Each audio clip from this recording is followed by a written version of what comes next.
You ask Tiger to calculate. This deals with linear inequalities with one unknown.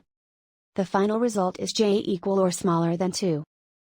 Let's solve it step by step. Isolate the j. Divide both sides by 6.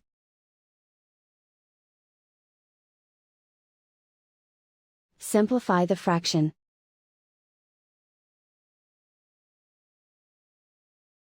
Find the greatest common factor of the numerator and denominator.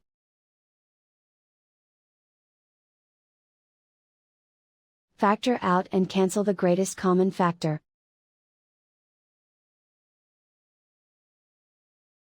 Plot the solution on a coordinate grid. And so the final result is j equal or smaller than 2.